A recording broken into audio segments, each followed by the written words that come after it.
Salutations from the Dapper Pancake, and I for one love it when Pikmin dance the night away or sing their little hearts out.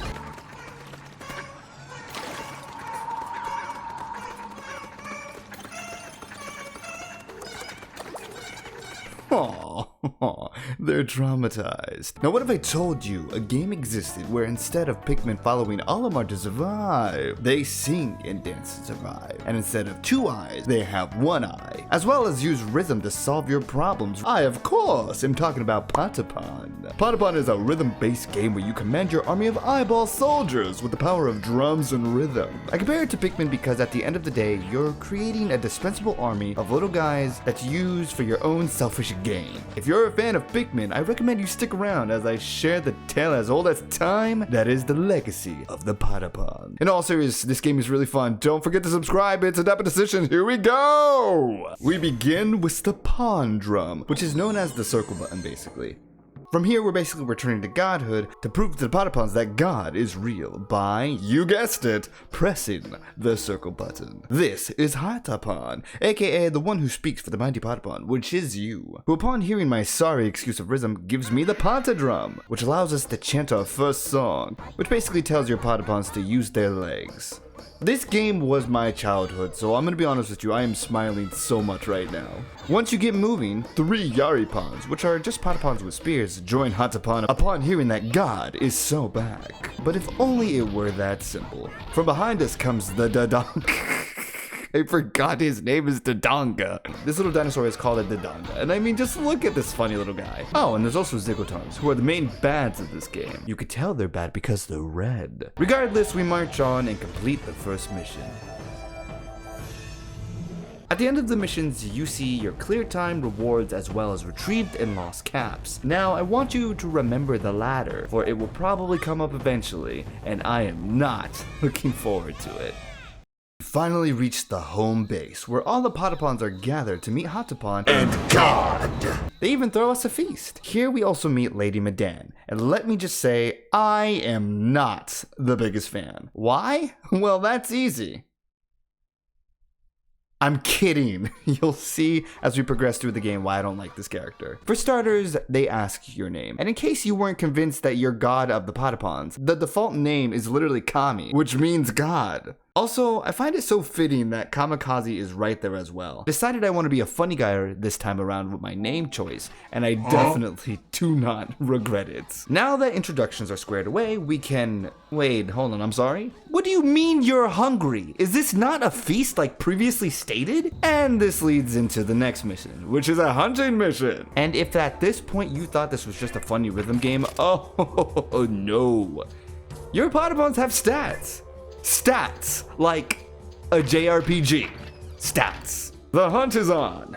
Here we learn the attack song, which allows Patapons to use the tools that they have created. Hunting missions are very self-explanatory. You hunt. What I like about these missions is that there is some strategy involved. You need to space your Patapons properly to hit the targets. I said that hit the targets.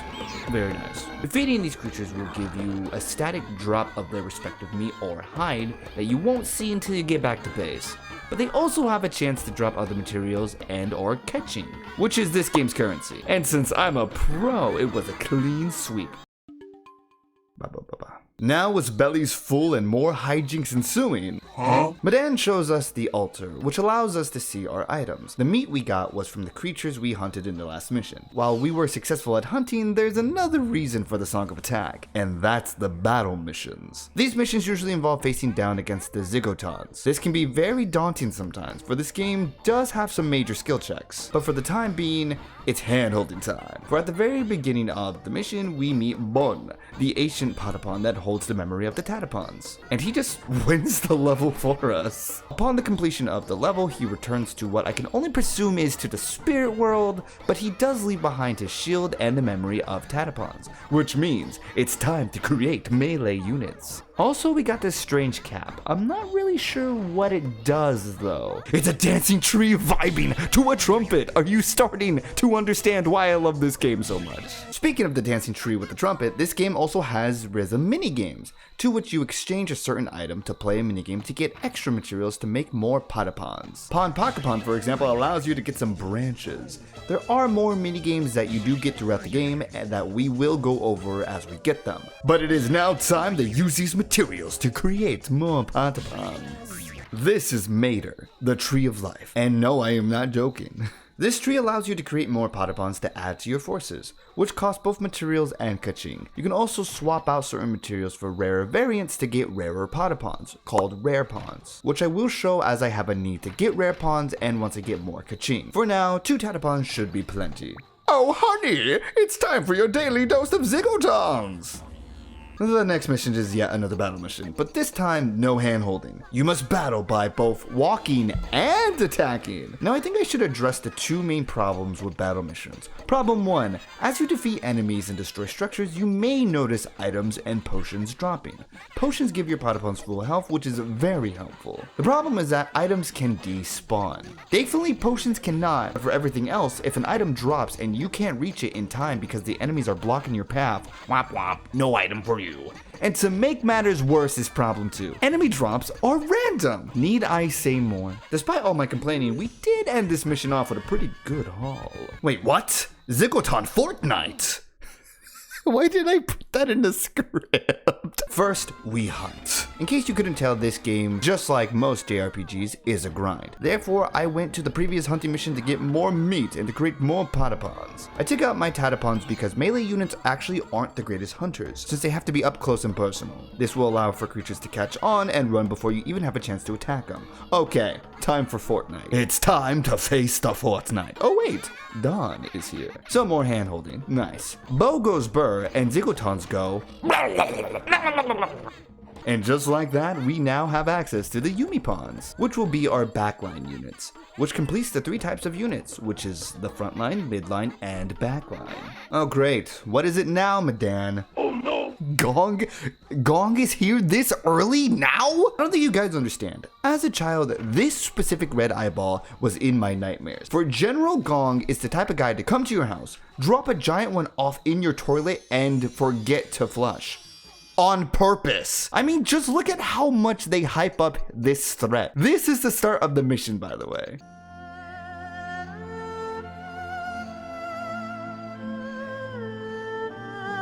Gong is here. He has a scythe, which means he is a melee attacker. Surely my frontline... Oh, no, you could just shoot a projectile that hits all my troops. Why not? All jokes aside, I wouldn't count this as the first skill check, but something about all of your troops' health dropping rapidly never sits right with me in this game, and it is only going to get worse. However, I think this is the perfect time to explain how fever works in this game. If you keep the beat going for up to 10 chains, Patapons will enter fever mode. Why fever is so important is because it changes the attacks of some of your troops. For example, Yaripons jump and then throw their spear for extra reach, while Yumipons shoot 3 arrows instead of 1. It's best to get to your fever mode as soon as possible. Once there, you stay there unless you mess up the beat. It was thanks to the fever mode I was able to push Gong back. For now. After holding our own against Gong, we got a blank map that leads to the ancestral ruins, where we will fight our very first boss. Oh yeah, this game also has big boy bosses. I created one more Yumipon and headed out. It is also here where we learn the 3rd song by getting the next drum, the Chaka drum, which allows us to defend. Just in time to face off against the Dodonga, that funny little guy from before. You see, boss fights are skill checks within themselves. You need to be aware of what the enemy is going to do by their telegraphed animations. From here, you would march, attack, or defend, and let me just say, defending is very important. For the bosses hit very hard if you don't bother defending. If you're able to keep up the aggression, bosses can also stagger, which will drop extra materials. The Dodonga isn't anything too bad, it's the perfect first boss. It has a little head bash and it breathes fire. Fire not really doing that much damage, but the head bash doing a lot if you don't defend. But with all this being said, the Dodonga finally goes down. When you beat a boss, they will also drop an item. Wait, holy shit, is that a scorching spear? I don't think you guys understand. This is big. In theory, I shouldn't have gotten this weapon, at least for a while. For this game loves to power creep enemies and give them new troops and weapons before you. However, the fact that I got this spear before the Zigotons is something that will change the tides in battle. It looks like next it is time to cross the desert, but first I need to prepare. We went back to the hunting grounds to solve a puzzle with both the Chaka and Pond drum, which then leads to the fourth and final drum, the Dawn drum, and a fight with yet another Dodonga named Majidanga, which is red, which means bad. However, this fight was much easier than the original Dodonga, even though this fight is supposed to be harder. I'm telling you, it's the Scorching Spear. We should have not gotten it so early. Upon defeating the Majidanga, we also get the Rain Juju, which will help us tons in the desert. The Scorching Deserts we go. Upon arriving, the game teaches you about the Dawn Drum and what it's used for. Miracles! In order to perform a miracle, you first need to reach Fever Mode. Upon activating the miracle, you're put in a small activation segment where you must repeat after the Patapons. The better you do, the longer the miracles last. Unfortunately, there is an invisible number for how long miracles last, so you can never really tell how much time you actually have. But now, with the Rain Juju activated, this battle can truly commence, and it will be legendary! Snail! To be honest, I could have sworn this level was much harder. All you need to do is destroy a structure and get introduced into Makotan. Other than that, it's a mini hunting level as well. It does introduce you to what happens if there is no rain in certain segments of the desert. Flaming pillars shoot from the ground and that do massive damage to your Patapons. So just make sure you always have the Rain Juju up and you'll be fine.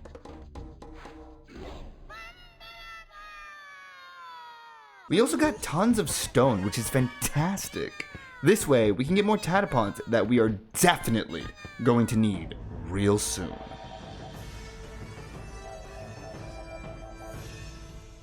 What do you mean, finally, Meden? This was literally my first time crossing the desert. Never mind. And I believe the exact moment for Patapons is now. So 3 Tates and 1 Yubi to expand our forces. Before going, I decided to go on a hunt in the desert to fight the snail! For defeating it this time gives you a cap for yet another minigame. This is Fazakapon and the flower minigame, which is absolutely the worst minigame in this entire game. For you have to keep the rhythm by going off of the flower's beat. The problem being there is no other indication. To make matters worse, even if you do great, you have to time catching the items, which is also weird to time because the food goes off screen. So even after my hard work, I'm not even guaranteed my foodies? Hello there. Oh, great. I'm Fazakapon, and I'm raring to go. More like I'm raring for a better minigame, please. Okay, despite everything I said, this is the first true skill check in the game. For starters, the Zigotons immediately rush you at the spawn, so you best hit that fever mode ASAP. To make matters worse is the Zigotons and their power creep introducing a new type of troop, the Kaibotons. What makes these troops so lethal is their speed and attack power. They are horse riding units that are considered mid-range troops, so they rush in, pierce through your Patapons like sponge cake, and fall back, meaning they are able to hit multiple troops at once and have insane stagger potential. To counter them, you can't just spam attack and hope for the best. You need to alternate between attacking and defending so the damage you take is small and you get rid of them in a timely fashion. Thankfully, the battle actually went pretty well, all things considered. I still believe it's the Scorching Spear that's carrying us. Look, I mean, when I said we shouldn't have gotten this soon, I really mean we should not have gotten this spear this soon. Something tells me this is gonna bite me in the butt later, though. Up next on the chopping block of bosses is the Zankle. The Zankle is a giant worm. It's able to burrow into the ground, making it hard to hit sometimes. Other than that, its attack formula is almost similar to the Dodongas. It bashes your Patapons and breathes fire. So just use your defense song in a timely manner. But upon reaching about half its health, the Zankle will bring out a new move. The Patapons call this move Earth-Shattering Devastation, but we just call it the Worm. Zankle down, and Kaibopons obtained! Oh wait, you need stone. Not just one, but two. Regardless, we press on to the next battle in the Oasis. Now, before anything, I want you to hear the transition into fever mode on this level. God, I love this game so much. I went in knowing this battle was going to be extremely difficult because I didn't have any Kaibopons. For the enemy density in this level is absolutely insane compared to everything we've been through so far, which meant all units were constantly under heavy fire. We even lost our first Patapon in battle. Okay, Video paused. I was hoping never to lose a Patapon so I didn't have to explain the unfairness that is losing a Patapon in this game. In Pikmin, when a Pikmin falls in battle, the sad truth is that they're almost always easily replaceable. Not the Patapons, unless you retrieve the cap. You see, when a Patapon dies, they drop their cap on the ground. If picked up, they will be reborn once you return to base. If for any reason you are unable to retrieve the cap, the Patapon is gone for good. No matter what materials you use to create it, it's gone. Cap and all. TLDR, don't lose Patapons. Oh, also Makoton was here as well, but I genuinely forgot he was in this level. Regardless, a well-fought victory. Just before we have time to rest, Gong returns. Oh, great. I knew this was gonna be yet another hard fight. Therefore, I decided to make my very first rare pawn, also known as Gikalos. See, rare pawns are good because they do more damage and have altered stats, but are unable to wear helmets. So comparing the stats, you can see this rare pawn has more resistances and damage, but less health. Not by much, but it's still noticeable. Anyway, Gong time. And Makoton! No one cares. Before fighting, General Gong gets all philosophical on us, claiming that in the Zigotong prophecy, the world will burn once the Patapons march. I mean, I do have the Scorching Spear after all. After which we fight. I thought things were going as well as they could under my circumstances, so I thought the battle was doable. Hey, it's me, Gong, the Decapons, the big eyeballs, get out of here and do something. I'm the giant Eyeball. that makes all of the rules. I don't even have Patapons yet. This game is doing me so dirty right now. This is a Decaton. Once you seize them, pray. Decatons have a charge attack that causes all Patapons to trip on their shoelaces, allowing for free damage for the Zigotons. Decatons also do crazy damage, for they are the absolute in regards to melee units. My time has come. Remember to vow for your 401k. Thankfully, he was hit with a well-timed crit and left the world to an all-expense paid trip to IKEA, located in Burbank, California. Can you guys go to an IKEA and take a picture in honor of the Decaton and send it to me? The world must know. After defeating the Decaton, General Gong bails to go inform Karma of our power, mainly being the Scorching Spear, baby. Meden is now questioning if what we're doing is right. Meden, we've slaughtered hundreds of Zigotons at this point. Questioning our morals is out of the question. Oh hey, the Zigotons are back. Yet again. Before yet another battle that may cost me some Patapons, I decided to go hunting in the oasis. This allows me to get both the Dusty Crystal and Kingpin cap. That's right, Spider-Man. I'm a Patapon now. Pata. Oh, I'm sorry, I meant Kingpin cap. You see, autocorrect has really been screwing me in this script writing process. I spell Tatapon Tatapon because whenever I spell it the correct way, which is Tatepon, it gets autocorrected to Tampon. To which you can see why that's a problem. I decided to use the Dusty Crystal to go fight the Doka Kanel? I put this in the script, but actually trying to pronounce these names for the first time without saying it in my head is actually much harder. Here we also learned the Ponpata song, the Song of Retreat. You know, maybe I should have used the Song of Retreat in this fight. Other than almost losing our entire army, we powered through and got the win after 10 minutes of fighting. It's like the game was getting harder for some reason. No, that couldn't be, right? I was really excited to get the next minigame, Kon Kimpon, for he allows you to receive stones and ores, to which I forgot you still get jack squat. So we are still low on resources, so no Patapons. We go back, fight Zigotons, and win. Meden suggests we plan to stop all these attacks by building a fort. Wait, no, oh god, no! Before doing one of my least favorite types of missions, it's time to grind. I went on a few hunting missions to get both kaching and meat. From there, I did the funny tree minigame a couple of times, for it is the most optimal. Each segment has a chance to drop either a useless leaf or an actual piece of material. While the rock minigame only gives you the one piece, the tree gave me 4 in this one run. After that, I claim another Yumi and 2 Kaibas, fight the Dodonga to show how oppressive Kaibis are, and now I think we are ready for the Escorting. Time for the escort mission. I'm also going to show you why Patapons are absolutely busted. This is a Pyocola, a rare pawn that is known for its stagger rate and movement speed. Put that on a Patapon and the results will speak for themselves. Now the reason I don't like escort missions is because you have to escort a structure while fighting Zigotons. If the cargo takes too much damage, you fail the mission. Thankfully the Patapons are wrecking shop, But regardless of their power, the big problem of these missions is fire. For a structure can catch on fire and take continuous damage just like Patapons. As long as the Zigotons don't have fire, I think I'll be— oh fuck. Well, we got through it, and at least we got a fire bolt for all our troubles. Honestly, the fact that we beat that first try was very lucky. I'm kind of uneasy knowing that the name of this level is just called Despair. Oh my god.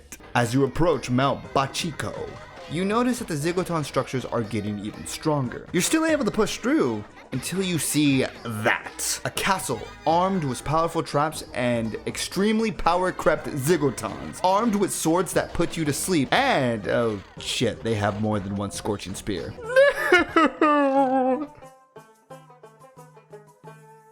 However, you're meant to fail that mission. Don't you just love when games do that? It's so they could reveal the catapult you can go get. Oh wow! Last I checked, it's pretty much required, so let's go get it. Before the catapult comes some more grinding. I did some hunting and boss fighting for both Kaching and materials to bring these two rare pawns into life. Gikolos, who is known to have slightly better stats and highly resistant to fire, actually I think it's actually immune to fire, while the Tikali gets a slight HP bump and an 80% increase to getting a crit. Zigotons, give me that catapult!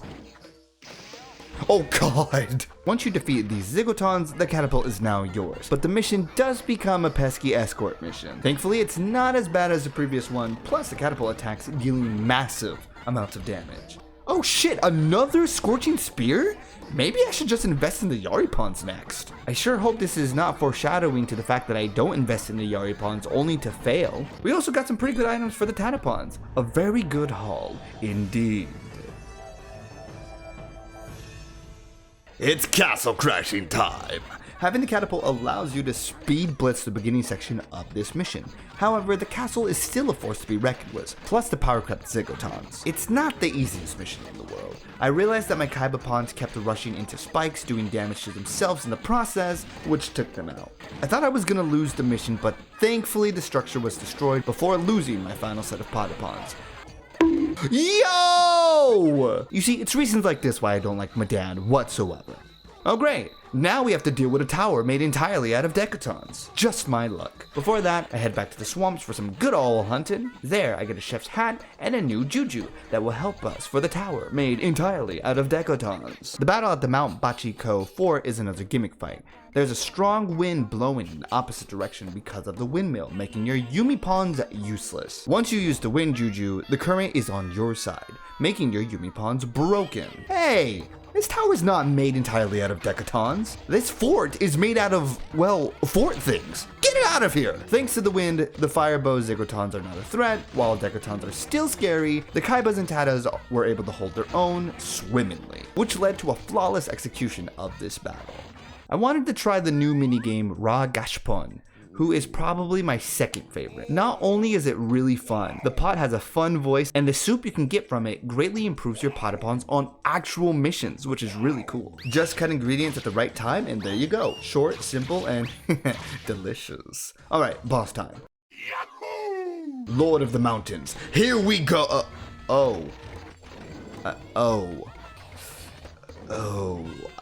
I see. I don't know if it's just that this boss is easy or my troops are just that good. Regardless, even though this guy literally shoots lasers, he never stood a chance. He also gave us the Decapon memory, which should be really nice. We go ahead and create 3 Decapons right off the bat, and meet with General Gong under a lovely night sky. Ooh, are we going on a date? No, General Gong tells us that he's issuing a race to save a Patapon prisoner. If we win, we can press on, but if we lose, we must turn back. Obviously, it's not the race that's the hard part, rather what comes after. You see, a group of Scorching Spear and Flame Bow Zigotons come to support Gong, to which at this point, I forgot something very important to tell you all. Decapons suck in Patapon. What's hard about this battle is that Gong will keep fighting until you finish off the other Zigotons. Since I wasn't ready for this, I actually quit out of here, for there was no way I could win. I came back, made sure to use the Wind Juju, and just like that, it was a lot easier to take down the rare units. But the Decapons just couldn't keep up, and I lost all 3 of them. I might put the Decapons back on the shelf for now, but it seems like our final battle with General Gong is approaching. We get back to camp to see Meden is missing. Wait, this mission is so soon! What is going on? Oh my god, I did not expect this. Okay, I guess it's unavoidable. Time for the worst mission in this entire game. Yippee! Before the worst mission in the game, I wanted to prepare. So I decided to fight the Dogane? I don't know. You know, the bosses in this game, man. But I fought this boss to get the final song, the Panchaka song, which allows you to store power and do more damage the next turn. This is how the other golem boss should have been. Afterwards, we hunted for a little bit, but now that I think about it, no amount of preparations can save us from this next mission. Okay, it's time to save Meden. But when you really think about it, do we have to?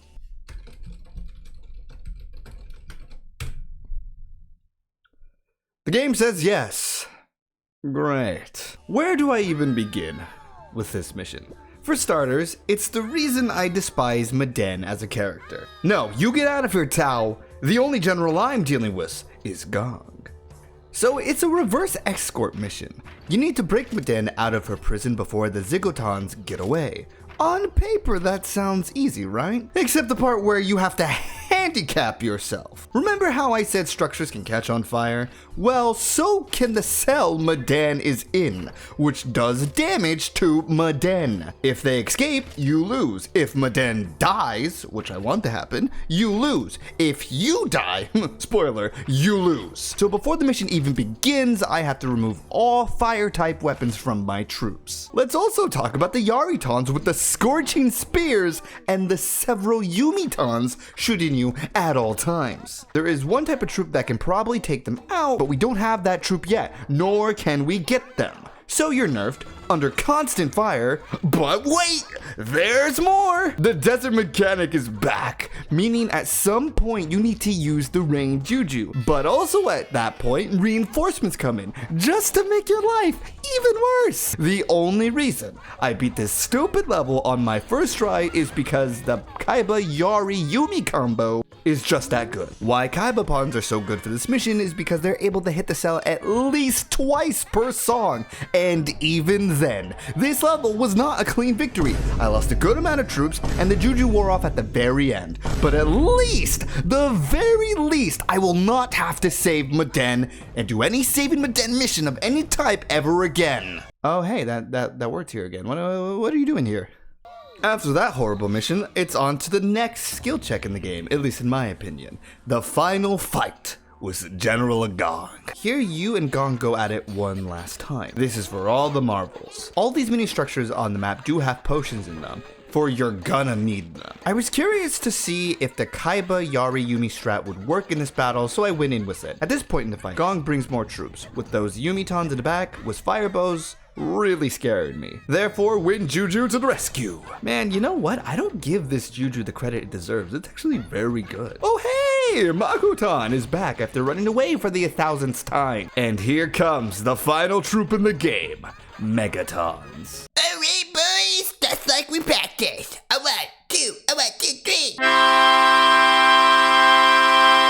This unit is absolutely powerful, for their notes of the attacking variety can damage all of my troops, and the wind juju doesn't even really work on them. So while I got through it, most of my Patapons have fallen, with General Gong feeling trapped in a corner and Makotan not really caring. Gong goes for his secret move. 3 Gongs, 1 Mako, Ton, and this is pretty much what lost me the fight. By the time I defeated the clones, Gong was very low, but I didn't have the firepower to finish him off, and thus Patapon fell, ending the battle. Looks like you forgot to renew your Spotify Premium. You know, I'm a bit surprised that this combo made it this far. This means that if I just bring my Tatas, it's all over. And I was right. Each encounter was wiped with ease. You know, if not Meden, Makotan is a close second to people I do not like in this game. Literally calling Gong an old man and telling him to die like a man, good kami. I mean, good god. And with one final push, Gong has finally fallen. And Makotan runs away, yet again. Kind of surprised they didn't lose a single troop in this rematch. This may just be the ultimate combo I was searching for. I can now say we are definitely in the endgame. I think there's like 2 to 3 bosses left anyway. Money, money, money. Speaking of which, here's one of those bosses now, the Siokina. I was feeling very confident about the team lineup, only to get humbled yet again. Because this crib crab took a cab due to our fighting taking a toll on his crab jabs, for he needed to return to pay his tab.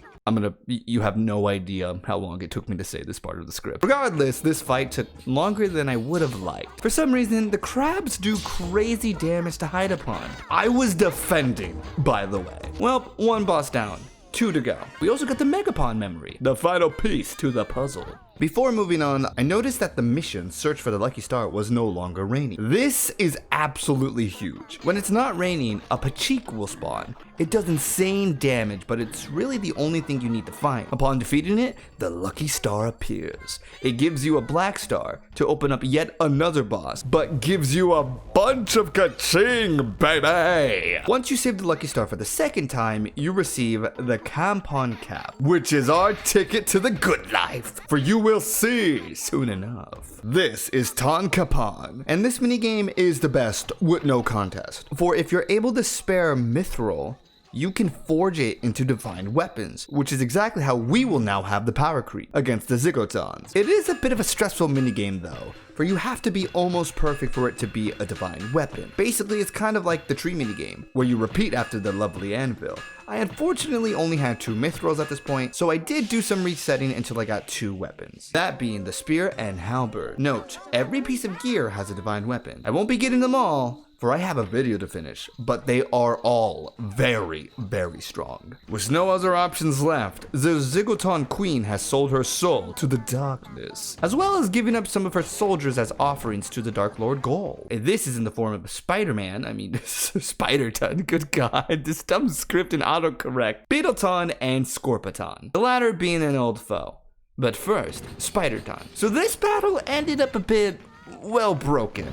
Not in me hyping up the divine weapons kind of way, but in a buggy way. So I used the new Earthquake Juju that stuns enemies for a moment. It's good because Spider-Ton loves to spam by dashing at you, inflicting lots of damage. My original plan was to play offensively when they were stunned and defensively when they weren't. And by they, I mean Spider-Ton, Beetleton, and the Ziggerzank.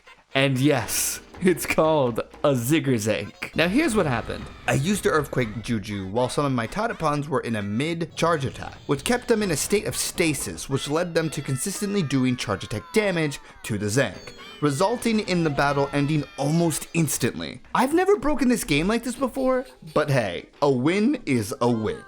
Next up is Scorpiton, but before that, it's time to grind. I do this to create our very first ultra rare pawn. Look at his health, oh my god! Start of the mission, we are ambushed by Scorpiton, also known as Makoton. That's right, Makoton pulled a Riku and sold his soul to the darkness. I am not the biggest fan of this battle because once you take out the troops, it's you against Makoton and this weird demon structure called Baban. What sucks about Baban is that it constantly shoots you with these powerful projectiles that you kind of just have to take. Oh look! The Decapon that I gave all my resources to was 5 times the HP of a normal Patapon was one of the first ones to go. Yeah, hot take, Decapons are just awful in this game. I'm sorry, but I'm not sorry at the same time. All of this plus a 1 AM Dapper Pancake just trying to finish the game, I knew I had to stop after this battle, but Bon and Makoton down. It is time to finally meet the Zigoton Queen. Oh, and Beetleton is still here. I decided to go Tadayari and Yumi since I don't have the luxury of grinding to get tons of rare pawns. To my surprise, I don't know if this was intended or I just needed a good night's rest, but this mission was very easy. Queen Karma speaks nonsense on how we're trash for trying to reach it at earthend, and Beetleton just doesn't want help. Plus, every wave of Zigotons gives us a potion.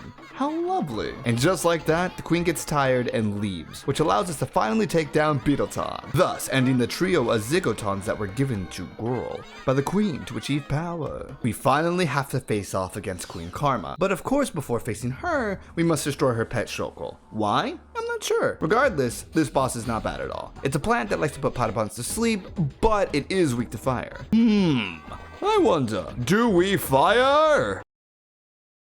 Yes. It was finally time to fight Queen Karma, and everything went wrong. The problem with Karma is one of her moves that she could use is just straight shooting meteors from the sky. While you can defend this move, the problem comes from when Patapons catch on fire. For the odds are random, and there is no way to cancel the fire. So if she decides to spam it for multiple cycles, I don't think victory is in my favor. So unfortunately, we have to do a little more grinding.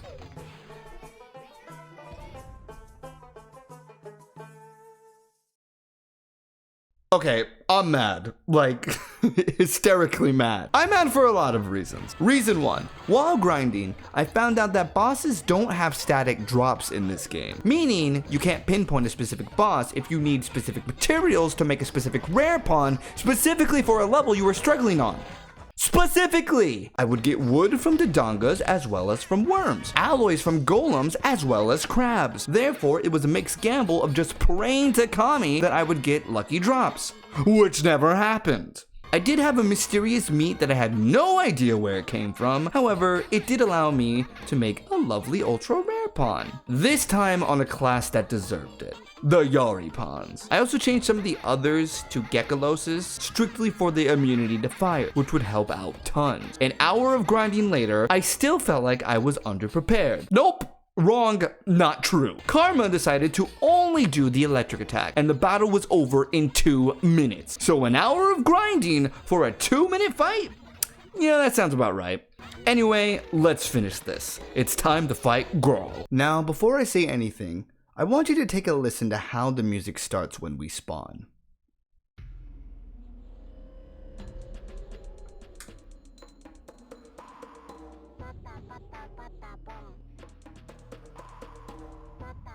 Now, if this isn't a sign that this is the final boss, I don't know what it is. And before you know it, Girl, the servant of darkness, appears right in front of you. It's time for battle. Girl has 2 moves. A ball of pure darkness, which is literally just Shadow Ball, and a grab attack that instantly unalives your Pikmin. Oops. The problem with Shadow Ball is that it's held longer than one would anticipate, and it having the range of a Fortnite god, it's probably gonna hit something. So I would try to space it out, but it still got me every now and again.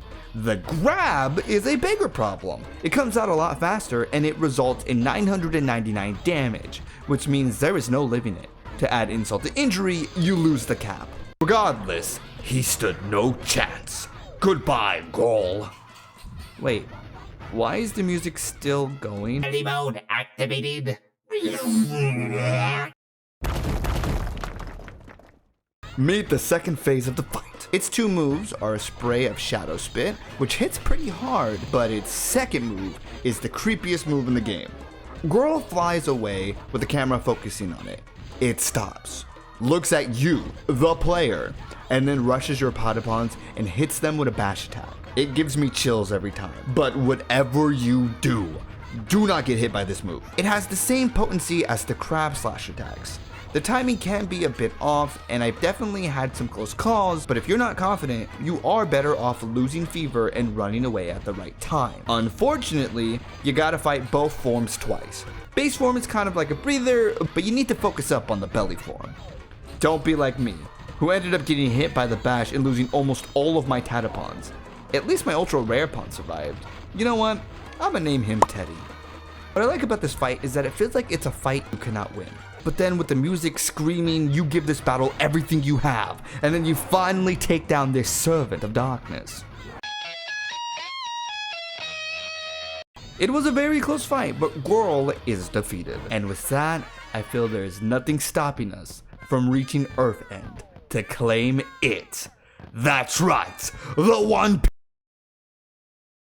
The screen goes dark. Then we appear in an open plain with the original Patapons we started this journey with. And with only one song available to us, we march down the road one last time. We've made it. We've made it to Earthend. After everything, it is time to finally gaze at it. Now, hold on. If you're planning to play this game, I actually recommend you click off now. For gazing at it, I want you to experience that for the first time on your own and take it all in. You won't regret it. Just kidding, it's the fucking sun, baby! These Patapons have fought many battles and lost many just to see the sunrise. The Patapons even realize this is an earthend just for the queen to appear and basically laugh off everything as a misunderstanding. But we've slaughtered thousands. Lamau, my bad, B. It is what it is. And with that, the credits roll. Again, this game is my childhood, and it will always hold a special place in my heart as one of my favorite games. At the end of it, the best way to describe this game is literally Pikmin if it was a rhythm JRPG. I highly recommend giving this game a try. But it does seem like this is the end for the Patapons and their journey. You know? I guess Earthend is not about it, rather about the ones we ended along the way. Oh shit, they're building a boat to cross the sea! It truly is the great pirate era. Earthend is real!